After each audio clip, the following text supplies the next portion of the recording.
Movie के start में हमें बताया जाता है कि चाइना की माउंटेन्स के अंदर बहुत सालों पहले कुछ फॉसिल्स पाए गए। फॉसिल्स यानी किसी जानवर की बहुत पुरानी हड्डियां, जिस पर इन्वेस्टिगेट करने के लिए उन्होंने एक कमेटी यानी टीम बनाई, जिसका नाम उन्होंने ब्यूरो 749 रखा था। वो लोग जब साइंटिस्ट के साथ उन माउंटेन्स की केव के अंदर गए तो वहाँ उन्हें एक ह्यूमनाइड स्कल मिला। यानी वो स्कल इंसान जैसा तो दिख रहा था, लेकिन वो स्कल किसी इंसान का नहीं था, क्योंकि उसको देखने पर ऐसा लग रहा था कि वो दो लोगों का स्कल हो या किसी दो इंसान के स्कल को कंबाइन किया गया हो। इसके बाद हम देखते हैं कि कमेटी, जिसका नाम ब्यूरो 749 है, उसके अंदर माउंटेन की खुदाई करवाई जा रही है। शायद वो लोग वहाँ पर किसी चीज को ढूंढ रहे हैं, और जैसे ही उन लोगों को उस माउंटेन में से एक बहुत बड़ा किसी जायंट क्रिएचर का स्कल मिलता है, तो वो लोग उस स्कल को बाहर निकालते हैं, जिसको बाहर निकालते ही उस केव के अंदर एक्सप्लोजन हो जाता है। और इस एक्सप्लोजन के रिजल्ट में शॉक वेव्स केव से बाहर भी आई थी, जिससे सब कुछ तबाह हो गया था।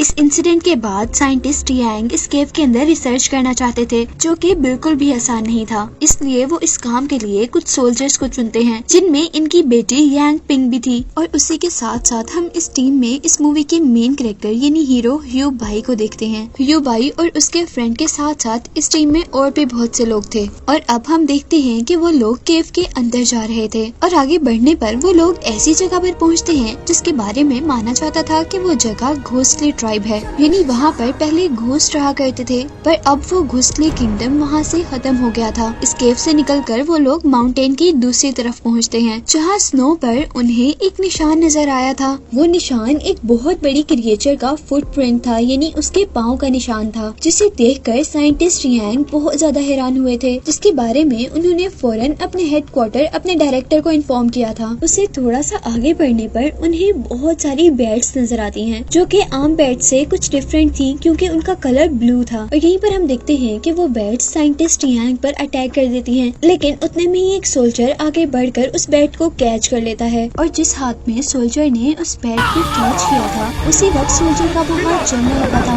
और उसी हाथ के साथ साथ उसकी पूरी बॉडी जलकर स्केलेटन में चेंज हो जाती है, यानी वो पूरा का पूरा जल जाता है। और हमें पता चलता है कि इन बैट्स को फायर बैट्स कहा जाता है। वो लोग किसी न किसी तरह इन फायर बैट्स से बचकर आगे बढ़ते हैं, लेकिन उनके लिए मुसीबत अभी भी नहीं टली थी, क्योंकि अब वहाँ पर एक बहुत बड़ा मॉन्स्टर आ गया था। और वो जैसे ही माउंटेन पर अपना कदम रखता है, तो माउंटेन पर जमी हुई सारी की सारी स्नो टूट जाती है, जिसकी वजह से वहाँ पर बहुत बुरा स्नो का तूफान आ जाता है, और वो सब लोग उससे बचकर भागने लगते हैं। लेकिन इस बर्फ के अंदर बहुत से लोग दब गए थे, जिसकी वजह से वो लोग मर गए थे, और बाकी बचे हुए लोग उस बर्फ से अपनी जान बचाने के लिए एक खाई में जंप कर देते हैं। लेकिन उन लोगों की वहाँ पर भी किस्मत खराब थी, क्योंकि उस खाई के अंदर जो बर्फ जमी हुई थी वो भी नोकदार थी, यानी शार्प थी, जो कि खाई में गिरने वाले काफी लोगों के अंदर स्टैब हो जाती है, जिससे वो मर जाते हैं। और अब यहीं पर हम मूवी के मेन कैरेक्टर्स यांग पिंग और ह्यू बाई को देखते हैं, जो कि एक रोप से बंधे हुए थे, और वो जैसे ही उस खाई के अंदर गिरते हैं तो वो बाकी लोगों की तरह मरते नहीं हैं, बल्कि स्नो कहीं एक पिलर से लटक जाते हैं। लेकिन वो लोग भी यहाँ पर काफी देर लटके नहीं रहते, क्योंकि उनकी रस्सी टूट गई थी और वो दोनों भी नीचे गिर गए थे।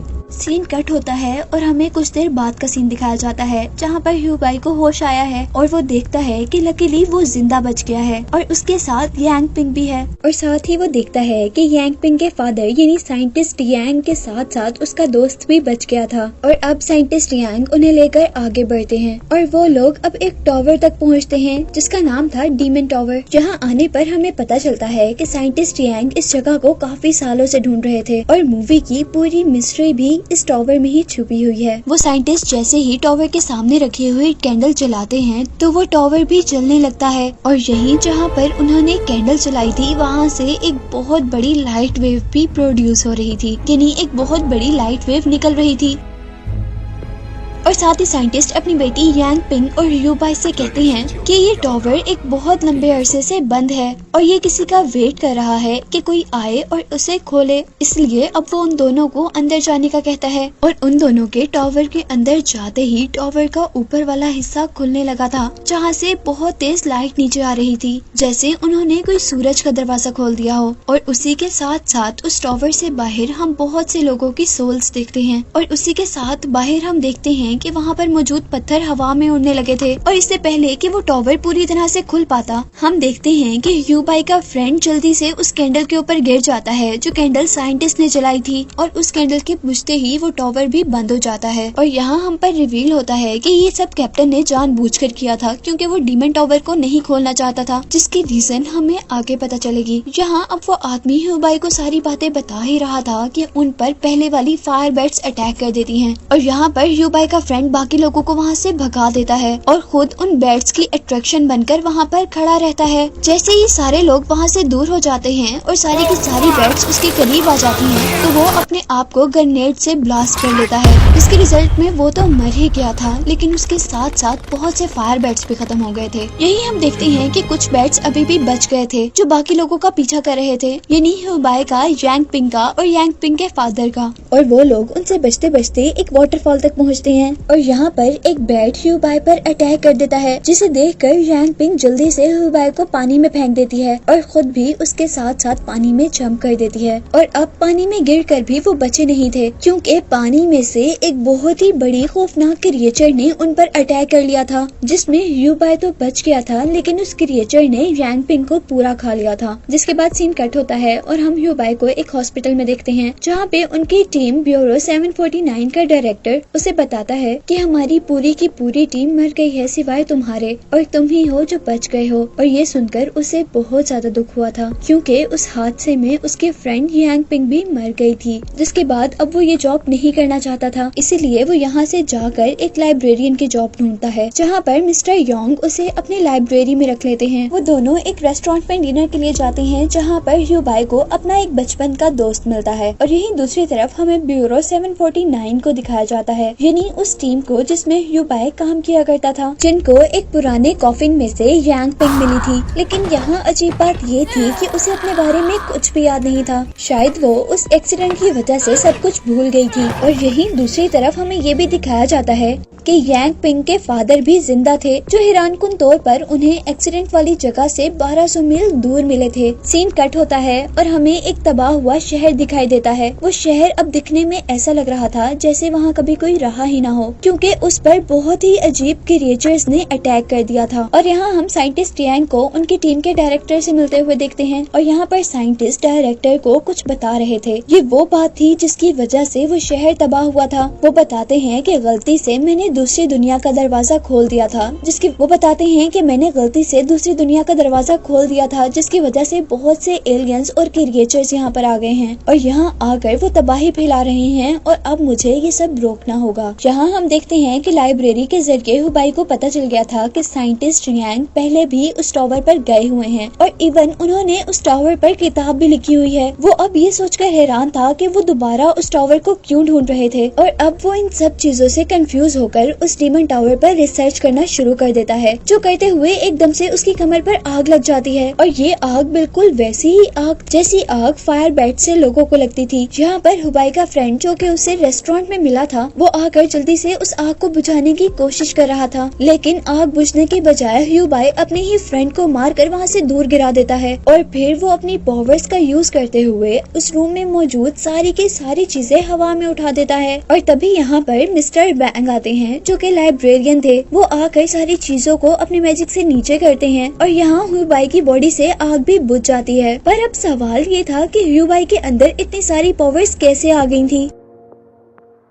पहले तो वो एक नॉर्मल इंसान था, और यहाँ हमें मिस्टर वैंग के जरिए पता चलता है कि फायर बैट्स के अटैक की वजह से ह्यूबाई के अंदर इतनी सारी पावर्स आ गई थी। और यहाँ इन सभी बातों के दरमियान में हमें पता चलता है कि मिस्टर वैंग कोई आम लाइब्रेरियन नहीं है, बल्कि वो एक वर्ल्ड के कीपर हैं, यानी वो एक पुराने कस्टम का ख्याल रखते हैं। और अब इन्हीं सब बातों के दौरान देखते ही देखते मिस्टर वैंग उस जगह को वर्ल्ड में चेंज कर देते हैं। और यहाँ मिस्टर वैंग उन लोगों को बताते हैं कि 10,000 साल पहले इस जगह पर एलियंस आ गए थे, और वो बताते हैं कि डेमन टावर वो जगह है जहाँ से वो लोग अर्थ पर आए थे, यानी वो टावर उनका है। लेकिन वो बताते हैं कि वो एलियंस इंसानों को नुकसान पहुँचाने लगे थे, इसलिए ह्यूबाई के पेरेंट्स ने उन्हें मार दिया था। और वो जो डीमन टावर था, यानी जहाँ से वो एलियंस आया करते थे, उसको अपनी बॉडी के जरिए सील कर दिया था। यानी अगर हम इस मूवी में गुजरे हुए थोड़ी देर पहले के सीन को डिस्कस करें, जिसमें साइंटिस्ट यांग डायरेक्टर को बता रहे थे कि मैंने एलियंस का दरवाजा खोल दिया था, था तो उन्होंने असल में वो टॉवर ही ओपन किया था, जिसकी वजह से कुछ एलियंस अर्थ पर आ गए थे। तो उन्होंने असल में उस टॉवर को ही खोला था, जिसकी वजह से कुछ एलियंस यहाँ पर आ गए थे। और यहाँ पर वैंग ह्यूबाई को बता रहे थे क्योंकि उस टॉवर को ह्यूबाई के पेरेंट्स ने बंद किया था, इसीलिए अब उस टॉवर को खोलने के लिए ह्यूबाई के ब्लड की जरूरत होगी। और यहाँ हमें समझ आई थी कि क्यों साइंटिस्ट ह्यूबाई को वहाँ तक लेकर गए थे। यहीं पर मिस्टर वैंग उसे ये भी बताते हैं कि 10,000 पहले जब उसके पेरेंट्स ने सारे एलियंस को उनकी दुनिया में वापस भेजा था तो कुछ एलियंस यहीं पर छुप कर रह गए थे, जिन्होंने इंसानों से शादी कर ली और अब उनके बच्चे हाफ ब्लड हैं, यानी वो हाफ एलियन हैं और हाफ इंसान हैं। और यहीं पर अब दूसरी तरफ हम साइंटिस्ट यांग को देखते हैं, जो कि अपने ग्रुप को छोड़कर कहीं चला गया था। पर जाते हुए उन्होंने एक नोट में अपनी डायरेक्शन लिख दी थी कि वो किस तरफ जाएंगे। इसीलिए अब उनकी टीम यानी ब्यूरो 749 के डायरेक्टर ह्यूबाई के पास आते हैं ताकि वो साइंटिस्ट को ढूंढने में उनकी हेल्प कर सके। और यहाँ पर ह्यूबाई उससे कहता है कि मैं ऐसा कैसे कर सकता हूँ, जिस बात पर डायरेक्टर उसे बताते हैं कि हमें कुछ दिन पहले यांग पिंग मिली थी और उसके कहने के अकॉर्डिंग तुम ही हो जो साइंटिस्ट को ढूंढ सकते हो। और ये कहकर वो वहाँ से चला जाता है। ह्यूबाई यांग पिंग के जिंदा होने की खबर सुनकर बहुत ज्यादा खुश हुआ था और वो अब ये बात जाकर मिस्टर वैंग को बताता है। और यहाँ पर मिस्टर वैंग उसे बताते हैं कि तुम उन्हें ढूंढने के लिए उस टॉवर में नहीं जा सकते, क्योंकि जब पहले तुम उस टॉवर के अंदर गए थे तो उस टॉवर का दरवाजा थोड़ा सा खुल गया था, जिससे काफी सारे एलियंस यहाँ पर आ गए हैं। लेकिन ह्यूबाई की बहुत रिक्वेस्ट करने पर वो उसे साइंटिस्ट को ढूंढने के लिए जाने की परमिशन दे देते हैं। और यहाँ ह्यूबाई का बचपन का फ्रेंड भी उसके साथ जाने की रिक्वेस्ट करता है और वो दोनों मिलकर अब यांग पिंग के पास जाते हैं। लेकिन उसके पास जाने पर ह्यूबाई को बहुत ज्यादा दुख हुआ था, क्योंकि यांग पिंग को अपना पास्ट बिल्कुल भी याद नहीं था और वो ह्यूबाई को अपने आप को शर्ली के नाम से इंट्रोड्यूस करवाती है। और अब यांग पिंग के पास साइंटिस्ट का एक स्टूडेंट आता है, जो कि उनको ढूंढने के मिशन में लीडर था। मिशन लीडर ह्यूबाई से मिलने के बाद वो सब लोग साइंटिस्ट को ढूंढने के लिए निकल जाते हैं। और अब रास्ते में ह्यूबाई सब लोगों को कहता है कि मुझे शक है कि साइंटिस्ट किसी खास मिशन से वहाँ पर जा रहे हैं। जिसके बाद वो लोग आराम करने लग जाते हैं। और जब वो लोग सुबह उठते हैं तो जिस सहरा में वो थे उस सहरा में बहुत बुरा तूफान आ चुका था। वो लोग वहाँ से बचकर भाग रहे थे, लेकिन इस भागम दौड़ी में उनके कुछ साथी बिछड़ जाते हैं और कुछ लोग अब उस शहर के अंदर आए थे, जिस शहर के बारे में मैंने आपको पहले बताया था कि क्रिएचर्स ने अटैक कर उस शहर को तबाह कर दिया था। वो लोग उस शहर को देखकर काफी ज्यादा हैरान थे, जबकि यहाँ पर ह्यूबाई का फ्रेंड भी उनसे बिछड़ गया था। और जैसे ही ह्यूबाई को पता चलता है तो वो भी उसे ढूंढने के लिए निकलता है, लेकिन उनके ग्रुप में एक ओल्ड मैन उसे मना कर देता है और वो कहता है कि अगर उनके साथ हमारे जानवर हुए तो वो कभी भी रास्ता नहीं भटकेंगे, क्योंकि इस सहरा के रास्ते उन जानवरों को याद होते हैं।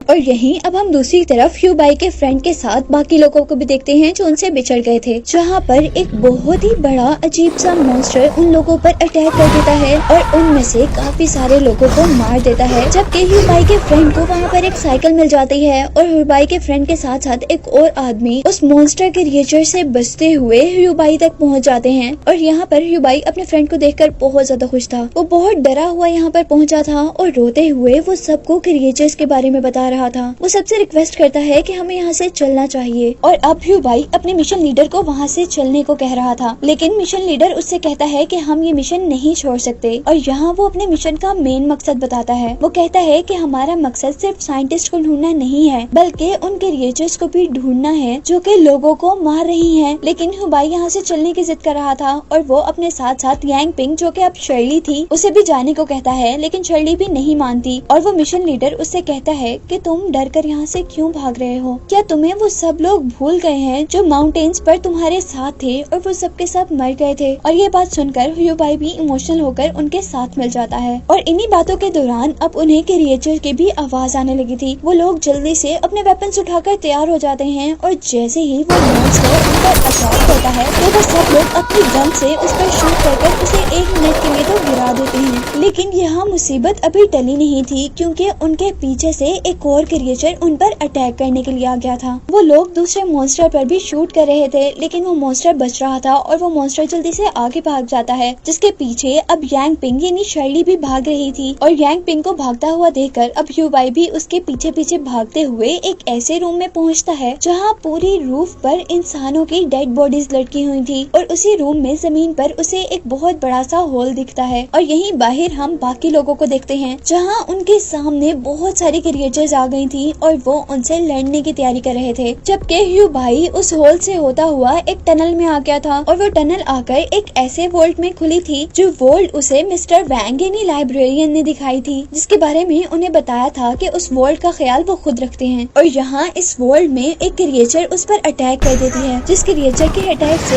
अब ह्यू भाई वहाँ पर गिर गया था और तभी यहाँ पर शर्ली आती है और वो उस क्रिएचर से ऐसे मिलती है जैसे वो उसका पेट हो और वो क्रिएचर भी उसके साथ नॉर्मल बिहेव करता है, जबकि शर्ली यानी यांग पिंग अपने मैजिक का यूज करते हुए ह्यू भाई की बॉडी को उठाकर वहाँ पड़े एक कॉफिन में डाल देती है और इस कॉफिन के अंदर सरप्राइजिंगली ह्यू भाई के सारे जख्म ठीक हो गए थे और अब उसकी आंख खुलने पर वो डीमन टावर के अंदर था जो मूवी के स्टार्ट में हमने देखा था और उसे यहाँ पर पास्ट के वियंस आ रहे थे और यहाँ हम देखते हैं कि जब पानी के अंदर यांग पिंग पर किसी क्रिएचर ने अटैक कर दिया था तो वो क्रिएचर उसे उठाकर डीमन टावर तक लेकर आई थी और उसके वहाँ पहुँचते ही उस टावर के अंदर से एक लाइट प्रोड्यूस हुई थी जो कि असल में एक सोल थी और उस सोल ने यांग पिंग पर कुछ मैजिक किया था और उसके मैजिक से यांग पिंग पूरी की पूरी उसी में चेंज हो गई थी, यानी हम इस तरह कह सकते हैं कि यांग पिंग की बॉडी में किसी और की सोल थी जिसका नाम शर्ले था। यहाँ हमें पता चला था कि यांग पिंग असल में यांग पिंग तो नहीं थी बल्कि वो तो शर्ली थी और शर्ली भी उस डीमन टावर से निकली थी, यानी वो एक एलियन हो सकती है।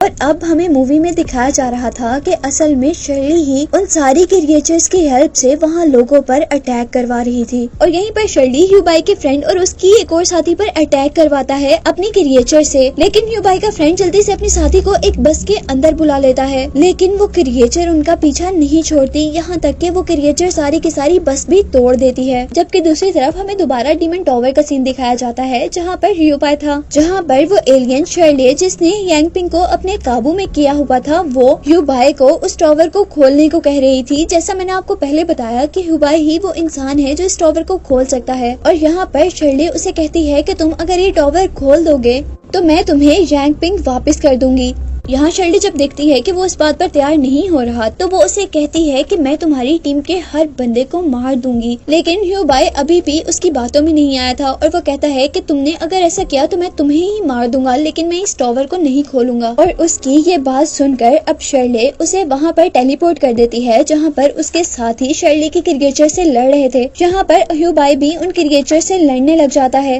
लेकिन एक क्रिएचर उस पर ही अटैक कर देता है जिसकी वजह से वो मरने वाला था। और यहाँ पर अब यांग पिंग आती है जिसकी बॉडी पर शर्ली ने कब्जा किया हुआ था। वो आकर ह्यू भाई को उन मॉन्स्टर से बचाती है और उसके पास आकर उसका सर अपनी गोद में रखती है, जहाँ पर ह्यू भाई उसे कहता है कि तुम बिल्कुल मेरी फ्रेंड यांग पिंग जैसी लग रही हो और ये कहते ही वो उसको शूट कर देता है, जिसकी वजह से उसके अंदर शर्ली की सोल मर जाती है और उसके साथ साथ उसके भेजे हुए सारे मॉन्स्टर भी खत्म हो जाते हैं और उसके मरने के साथ साथ ही वो डीमन टावर भी खत्म हो जाता है। और यहाँ मरते मरते आखिरी दफा शर्ली उसे बताती है कि एक तुम ही वो इंसान थे जो मुझे मार सकते थे और ये कहते साथ ही वो पूरी तरह यांग पिंग की बॉडी से निकल जाती है, लेकिन क्योंकि ह्यू भाई ने यांग पिंग की बॉडी को शूट किया था इसीलिए यांग पिंग भी मर गई थी, जिसे देखकर वो बहुत दुखी था, लेकिन वो हार नहीं मानता और यांग पिंग को उठाकर वो उस वोल्ट में लेकर जाता है जिसकी हिफाजत मिस्टर वैंग किया करते थे और मिस्टर वैंग ने उसे बताया था कि इस कॉफिन की हेल्प से लोगों को जिंदा किया जाता है, इसीलिए वो यांग पिंग को ले जाकर उस कॉफिन में डाल देता है। जबकि